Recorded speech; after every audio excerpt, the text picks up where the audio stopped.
Hi అండి, welcome to my channel. ఈరోజు ఈ వీడియోలో ఫిష్ కర్రీ ఎలా చేసుకోవాలో చూపించబోతున్నాను. ముందుగా హాఫ్ కేజీ ఫిష్ తీసేసుకొని మంచిగా వాష్ చేసుకోండి. ఇప్పుడు అందులోకి 1 table spoon salt, half table spoon వరకు పసుపు వేసేసుకొని ఇవన్నీ మంచిగా కలుపుకొని ఒక 5 మినిట్స్ కలుపుకున్నాక వీటిని ఒక 10 మినిట్స్ పక్కన పెట్టేసుకోండి.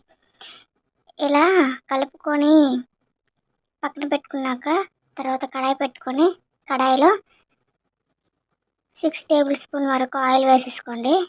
ఆయిల్ అనేది ఫ్రై చేయడానికి కాబట్టి చేప ములిగేంత వరకు ఆయిల్ వేసేసుకోండి. ఇప్పుడు కలుపుకొని పక్కన పెట్టుకున్న ఫిష్ ముక్కల్ని ఆయిల్లో వేసేసుకొని మంచిగా మీడియం ఫ్లేమ్లో చేప అనేది లైట్గా ఫ్రై అయినంత వరకు ఫ్రై చేసి ఇప్పుడు రెండో వైపు కూడా తిప్పుకొని ఇలా ఫ్రై చేసిన వాటిని ఒక ప్లేట్లో తీసేసుకోండి. ఇలా మరలా మిగిలిన కూడా వేసేసుకొని ఇలా వీటన్నిటిని ఫ్రై చేసుకొని పక్కన పెట్టేసుకోండి. ఇలా ఫ్రై చేసుకోవడం కర్రీ చేసుకుంటే ముక్కలు అనేవి విరిగిపోకుండా ఉంటాయి. ఇలా ఫ్రై చేసుకున్న వాటిల్లో పక్కన పెట్టుకున్నాక ఒక మిక్సీ తీసేసుకొని అందులో ఒక 10 సైజు ఉల్లిపాయ తీసేసుకోండి.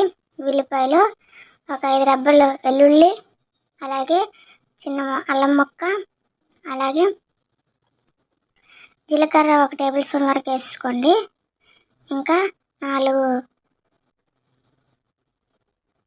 లవంగీలు, గసగసాలు, దాల్చిన చెక్క, ఇలాచి, ఇలా ఏ స్పైసెస్ ఉంటాయో వేసేసుకొని వీటిని మెత్తగా గ్రైండ్ చేసుకోండి. ఇప్పుడు ముందుగా ఫ్రై చేసుకున్న ఆయిల్లో ఇప్పుడు 3 పచ్చిమిర్చి సన్నంగా కట్ చేసుకొని వేసేసుకోండి. ఇందులోనే ఇవి కొంచెం ఫ్రై అయినాక ఇందులో కరివేపాకు వేసేసుకోండి. కరివేపాకు స్మెల్ మంచిగా ఉంటుంది, మీకు వీలైనంత వరకు వేసేసుకోండి. ఇది కొంచెం ఫ్రై అయినాక ఇందులో ముందుగా పేస్ట్ చేసుకున్న మసాలా వేసేసుకోండి. ఇవన్నీ మీడియం ఫ్లేమ్లో మంచిగా ఫ్రై అవ్వనివ్వండి. ఇది వేగంగా ఫ్రై అవ్వాలంటే సాల్ట్ వేసేసుకొని ఫ్రై చేయండి. ఇలా ఫ్రై అయినాక ఇందులోనే ఒక 1/2 టేబుల్ స్పూన్ వరకు పసుపు వేసేసుకోండి. అలాగే 2 టేబుల్ స్పూన్ వరకు కారం కూడా వేసేసుకోండి. ఇవన్నీ మంచిగా మిక్స్ చేసుకోండి. ఇలా ఇవన్నీ మంచిగా ఫ్రై అయినాక కొంచెం ఆయిల్ పైకి తేలుతున్న టైంలోనే ముందుగా టమాటా కట్ చేసుకున్నాం కదా, అది కూడా మిక్సీ వేసుకొని పేస్ట్ చేసేసుకోండి. ఇలా మీ టమాటా ప్యూరీ పేస్ట్ చేసుకున్నాక ఇప్పుడు ఫ్రై అవుతున్న దాంట్లో ఈ పేస్ట్ వేసేసుకోండి.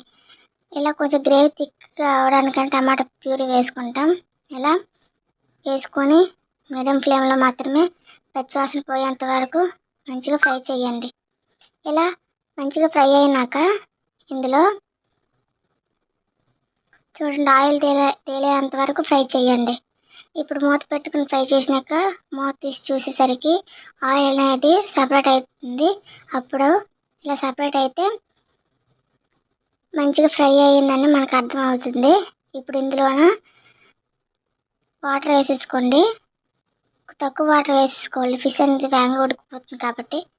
ఇలా వాటర్ వేసుకొని మంచిగా ఉడికినాక చూడండి గ్రేవీ అయిపోయింది. ఇప్పుడు ఆయిల్ సపరేట్ అయిపోయింది కాబట్టి ఇందులో ముందుగా ఫ్రై చేసి పక్కన పెట్టేసుకున్న చేప ముక్కలని వేసేసుకోండి. ఇవి మంచిగా ఒక కింద నుంచి మంచిగా కలుపుకోండి. చూడండి ముక్కకు మంచిగా పెట్టే విధంగా మంచిగా కలుపుకొని వీటిని ఒక 10 మినిట్స్ మంచిగా ముక్క పట్టేంత వరకు చూడండి.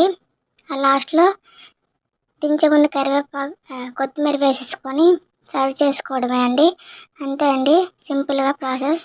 ఫిష్ కర్రీ ఎక్కువ స్పైసెస్ లేకుండా ఇంట్లో ఈజీగా ఫిష్ కర్రీ చేసుకోవచ్చు. మీరు కూడా ఈ వీడియో చూసి తప్పకుండా ప్రయత్నించండి.